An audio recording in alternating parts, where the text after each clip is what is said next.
Olá, bom dia! Hoje é dia 8 de outubro de 2025, uma quarta-feira. Louvado seja o nome do Senhor por essa bênção e o privilégio de estarmos juntos mais uma vez. A nossa devocional tem hoje o texto do apóstolo São Paulo aos Gálatas, no último versículo desta carta, que é o versículo 18 do capítulo 6, onde lemos o seguinte: A graça de nosso Senhor Jesus Cristo seja, irmãos, com o vosso espírito. Amém.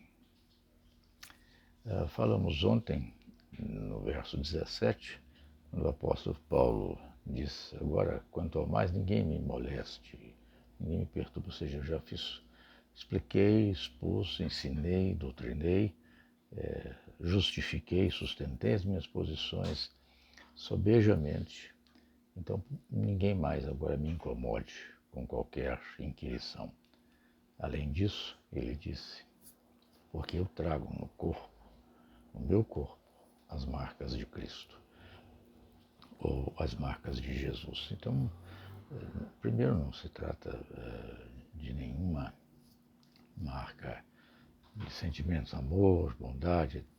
O texto não diz isso. O texto diz estigmas, ou seja, cicatrizes. Trago no corpo as cicatrizes do testemunho da fé que eu sustentei. E as consequências foram espancamentos, apedrejamentos, torturas, flagelos, etc.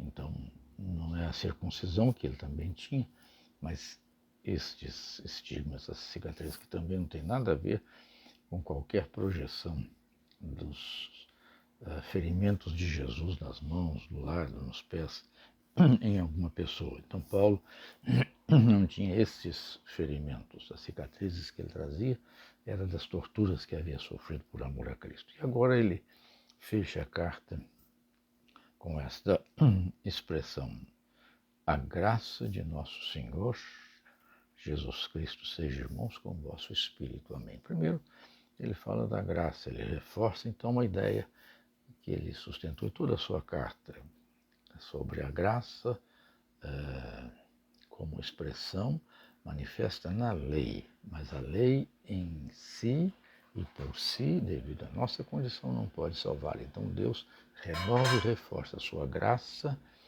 a parte até da lei nesse sentido, fazendo com que nós tivéssemos a bênção da salvação em Cristo Jesus. Por isso ele diz a graça de nosso Senhor Jesus Cristo. Então ele fala da origem desta graça, que é a pessoa de nosso Senhor e Salvador Jesus Cristo. E aí nós vemos alguns aspectos. Nosso tem o sentido inclusivo de envolvimento. Não basta apenas saber que Jesus é o Salvador, que Jesus é o Salvador do mundo. É preciso que você tenha consciência, certeza de que Jesus é o seu Salvador. É individual, é pessoal, é particular. Seus filhos, netos, seus pais não serão salvos, seus irmãos também não serão salvos, porque você está salvo. Mas é cada um fazendo de Jesus o seu Salvador pessoal. Por isso é inclusivo. Você é incluído nessa realidade. Ele é o seu Salvador. Você está inserido nessa realidade. Ele é Senhor, nosso Senhor. Significa que ele tem o domínio e o governo de todas as coisas. Inclusive, essa expressão indicava a realidade da vida e da morte. O Senhor tinha, de fato, o poder de vida e morte sobre a vida de seu servo, de seu escravo.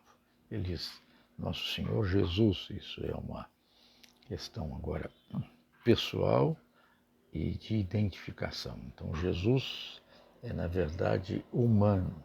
Quando se usa a palavra Jesus, refere-se à realidade encarnada do Verbo de Deus. O fato de ele ter nascido, chamado Jesus de Nazaré, o Nazareno. Então está lá.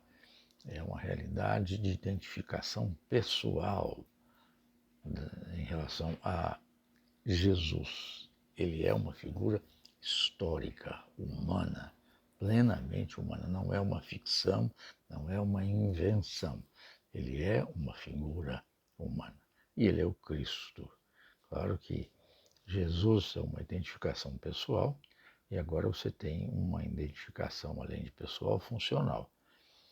Então, não basta saber que Jesus é Jesus, uma pessoa humana, física, que viveu, existiu, teve vínculos, teve a possibilidade de ser recenseado, de ser contado, de ser visto, etc.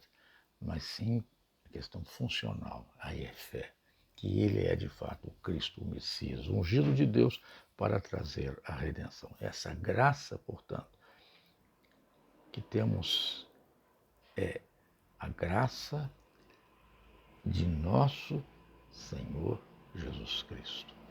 E ele diz, irmãos, esta graça, ele fala de irmãos, é um aspecto carinhoso, acolhedor, para mostrar que ele não estava, apesar do tom às vezes pesado na carta, brigando, rompendo, desprezando os Gálatas.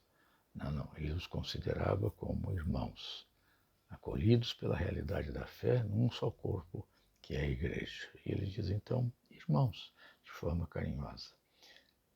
Essa graça, irmãos, seja com o seu espírito, ou com o vosso espírito. Espírito aqui não é apenas que a graça esteja no espírito, nessa parte espiritual. Espírito aqui é no sentido de ser total, completo, a plenitude da nossa realidade como pessoa. A graça alcançando toda a nossa realidade de ser e toda a realidade do nosso ser. Seja o nosso corpo, seja a nossa mente, seja o nosso espírito de fato, de verdade. E ele termina dizendo, amém. Assim seja. Que isto se confirme na vida de vocês. É o que Paulo, então, fala, escreve, deseja, anela e suplica que o Senhor abençoe você também, para que esta graça que é de nosso Senhor e Salvador Jesus Cristo seja sobre você, na sua vida, na vida de cada pessoa da sua casa, sobre todos nós, para a glória de Deus. E eu também digo amém, amém.